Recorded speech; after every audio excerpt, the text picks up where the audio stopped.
Good morning, everyone. Thank you all for being here to take out of your valuable time to listen to our proposal. I'm going to start out with a quick question. I'm sure all of you guys went to elementary school.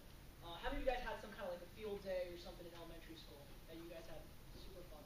Oh, a bunch of you too. Awesome, great. So our program is kind of similar to that. We're ESPN. We're part of ESPN, and our program is called Active. I'm Priyatham. That is James. This is Jeff. That's Min, and that's John.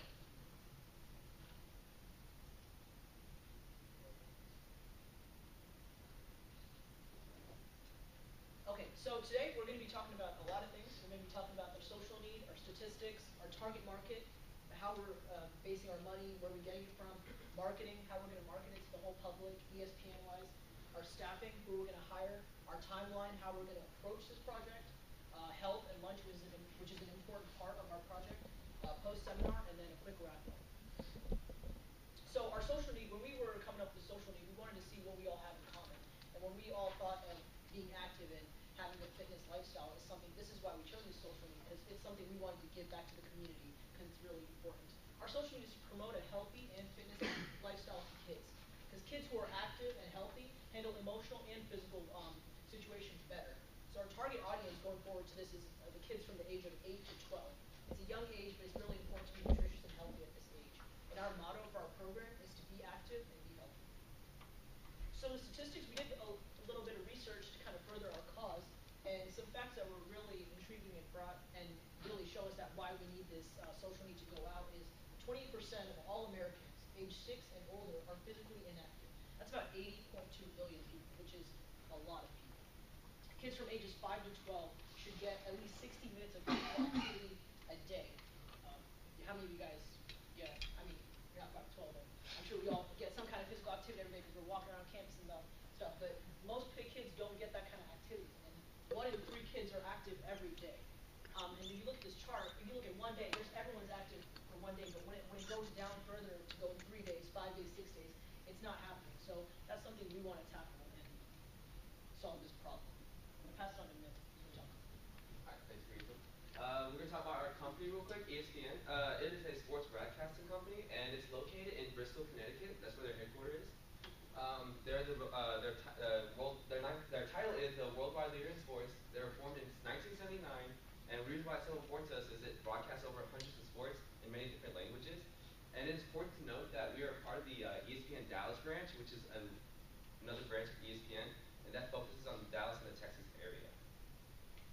And our target schools, okay, we're targeting a school in the Dallas ISD area, preferably Nathan Adams Elementary School. The reason why we're targeting this school is they're low income and have a high percentage of at-risk students. Those are the students that don't get exposure to like all these health benefits, that know about all these health benefits and meeting athletes and all that. And budgeting. So budgeting was actually was a lot easier for us than I expected. Looking for like 8 local athletes that will volunteer, which is like sometimes a lot of teams send in their rookies because like they're required to do community service and all that to make the team look better. And so we would look for that, and that'd probably be free. And the 5 staffers would be us. I didn't include those numbers in our total budget because we're working on salary and it gets way too complicated to calculate all that. PTA volunteers and high school volunteers. There's like PALs, student council. High schoolers are always looking for community service to add to their resume to get into college, and so they want to do that and work for free. And then PTA, parents want their kids to have the best, so of course they're going to volunteer, do what's best for their children. So when it comes down to it, we actually just figured out how much it would cost per student. Food would be about $10. A goodie bag with like little toys and stuff that they have, that would be around $10. And then of course everybody wants a free shirt. We're gonna get them a free shirt. So total, that's $30 per student. And in the school that we're looking at, Nathan Adams, there will be around 250 students that would attend our program. And so we did simple math and all that, and it's $7,500 per school. Oh, actually, it's sporting equipment. Sporting equipment, most schools will supply or have. If we don't have that, then we can easily go out and purchase that. Most schools do have the needed sporting equipment for us. And so our funds would be $37.50. That's with getting food and everything. But we're asking for the Dallas Chamber of Commerce for another $37.50. And then marketing to get our name out there. There's a radio station called 103.3 ESPN, and like on the drive to work and all that, the parents and adults can like listen in and be like, oh, there's a program going on for that. A blog on the ESPN Dallas website, that's really important for us because we're posting stuff on there so parents have access to it, and kids can also go on the ESPN website with parent guidance to open it up and look at all of our benefits and meal plans and everything. And then social media outlets is probably the biggest and most important one. Everyone's on social media nowadays. I know a retweet is worth apparently like millions of dollars. The value is like millions of dollars worth of advertising. And so a retweet from ESPN or any athlete would be awesome for us. And then utilize the TV network. Of course, they would like report what we're doing and post on to and broadcast on ESPN channel. Show that ESPN's doing good for the community and how we're doing good for the community. That'd be very important. And I'll pass it to my teammate Jeff. Alright, so for our staffing, obviously us 5 active members are going to be a part of it. We're going to basically spearhead the whole thing. We're going to organize it, make sure everything runs as smoothly as possible. Because we're partnered with ESPN, we are looking to get about 8 to 10 athletes with us, which shouldn't be a problem. They're going to be basically, they're going to be working the stations for our event. We're also going to ask the elementary school teachers to participate. We're looking for exactly 10, no more, no less.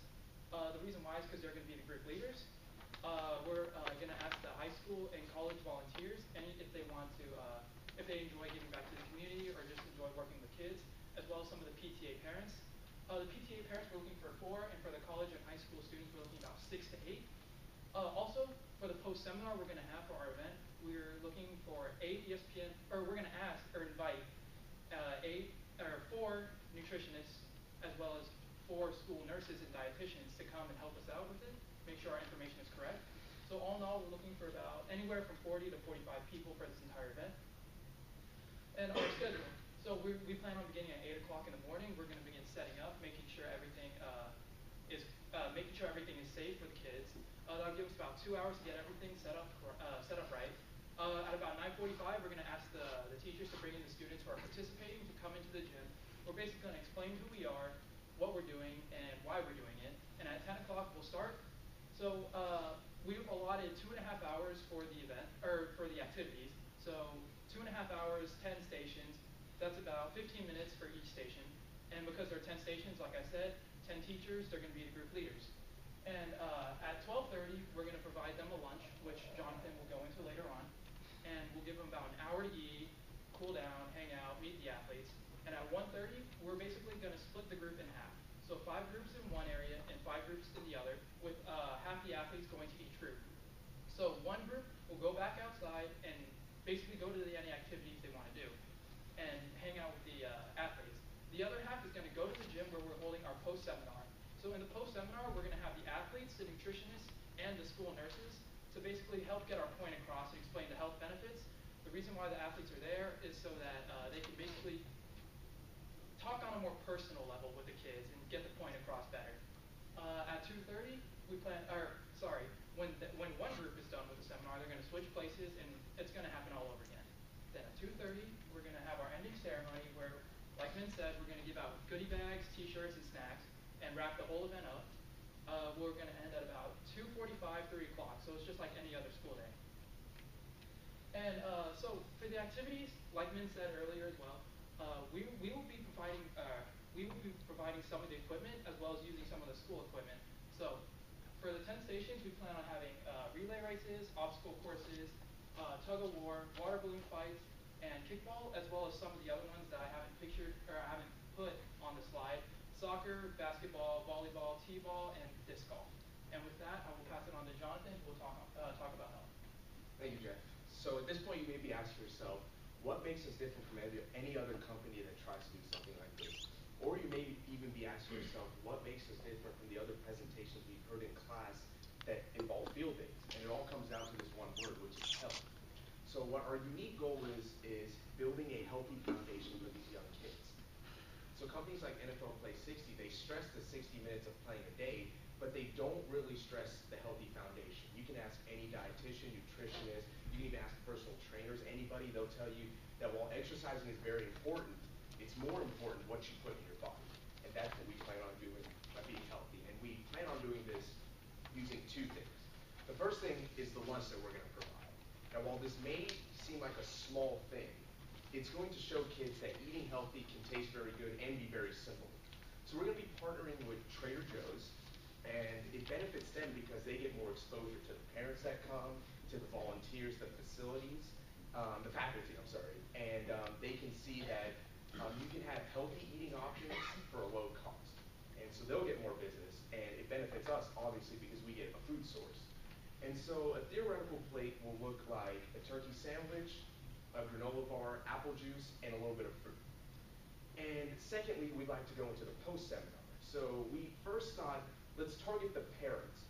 However, when you think about it, parents don't want to sit in a 30 to 45-minute seminar listening to 5 college kids tell them that they need to teach their kids to eat healthier. That's an obvious thing. So because of that, we're just going to send home pamphlets with the kids, and we're actually going to target the seminar for the faculty members, the students, and the PTA members. We're also going to be talking to officials as well, because in order to change cafeteria food, we can't just talk to the principal and tell them to do it. We have to talk to state representatives, and the only way we can do that is by talking to school officials. And with that, I'd like to pass it over to James to wrap things up. Thank you, Jonathan. Oh, that's really good. I have a headache just looking at that, so don't look at that. Basically, it's just 3 parts, February, March, and April, as you see right here. Our plan is basically in the February, we want to try to lay a routine meeting, a foundation for the whole team, so we can schedule and effectively create a planning system. And we also want to initiate our proposal in the February. In March, what we want to do is identify the key component of this particular plan and finalize it. And the key component is basically school and our budget, along with the foundation plan for capacity resource, such as risk and benefit. And that's what we are going to be focused on March. And hopefully by the end of March, we can finish our planning.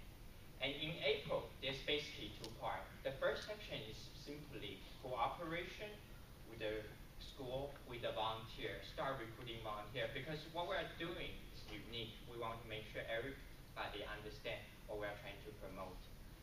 Okay. And at the end of April, the last part, basically we want to ensure that the event follow through, so it's a quick briefing. Next is benefit risk. The benefit is fairly simple. It's basically trying to create a simple proposal, which like this in an expensive format. And we also want to try to create a great public relationship and help the kids. The risks are, in the case, such as parents, unmotivated because you might cost a lot of time, and unplanned weather because you involve outside activities, so that can be one of the risks. And last but not least, there's school policy about nutritional effect, which we might run into problem with, and that we definitely need to pan out with the school. And as to the end, our group is basically active. We're trying to create an active but also healthy lifestyle. It's a simple goal, but it have a lot of risks involved. But what we're truly trying to do is simply pass on the knowledge, the foundation in kids, so when they, in the distant future, that they have certain health disease, that they can truly receive help and truly have this foundation to back them up. Now, with your support, we can help the elementary kids in Nathan Adams School to start a healthy and active lifestyle. Thank you. I'd like to open the floor for any questions.